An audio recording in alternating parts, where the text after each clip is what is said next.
hope you're doing well. This will be Friday the 23rd of September. Man, it's moving right along. I hope it's just going well for you.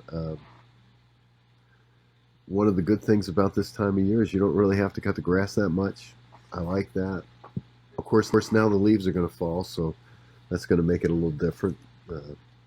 That's a whole nother bag of worms, but that's okay. Much to be thankful for. Now, we've spoken from Psalm 84, where the Word of God talks about the person whose strength is in the Lord, and this person plans on heading up during the time of the feast to Jerusalem. He's going to make his way there. This person is a believer, male or female, it doesn't matter. Heading up, they have to pass through the valley of weeping, or a dry and arid region. It's hard. It's a challenge. We all have challenges in life.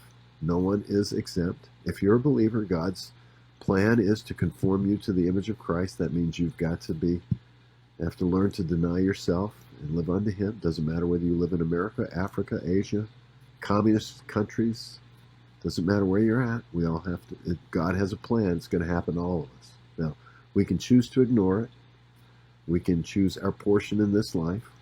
That's we can do that. That's something in Psalm 17:14 that many people do. But truth is, God doesn't let anybody off the hook. If you're a Christian, His intention is to replace you with Christ. And He can only do that through circumstance. And we choose to lay down our lives and live for Him. So that's, you don't have to be a martyr in a foreign country for this to happen. God's going to do it to everyone. In fact, some of the ways that believers in the West suffer, in many ways, it'd be easier if you were facing someone and you understood the threat and it was just your life, rather than every other aspect of your life, your reputation, your relationships, the way that the community sees you at times, everything. Those are incredibly powerful trials that people go through. But I just want you to think, this person, as they travel through this valley, they turn it into a place of springs. Our attitude and our love for God changes our environment. We talked just a few devotions ago, 21 and verse 19. These circumstances in verse 12 are an opportunity for our testimony, and then verse 19, in our ability to endure under adverse situations, we actually possess our souls. We gain our souls. We have control over our souls. We're not controlled by life. We actually control life. It doesn't rule over us. We rule over it.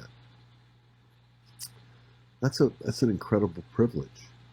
And so when the Word of God speaks in Titus chapter 1 and verse 15, it says, a very simple verse, and we'll close with this. To the pure, all things are pure. But to the unbelieving, the defiled, nothing is pure. Now think about that. For us, no matter what we go through, God is in it. He has a purpose. To our last breath, to our dying moment. Actually, dying is something we've been doing all of our life anyway, if we live by faith unto Him. Everything is an opportunity for us to gain Christ, just as we spoke last devotion. We're like little children in awe of the opportunities and what He's showing us now. Everything is a privilege. But to the unbeliever, nothing. Everything is so terrifying, so overwhelming, so incredibly discouraging.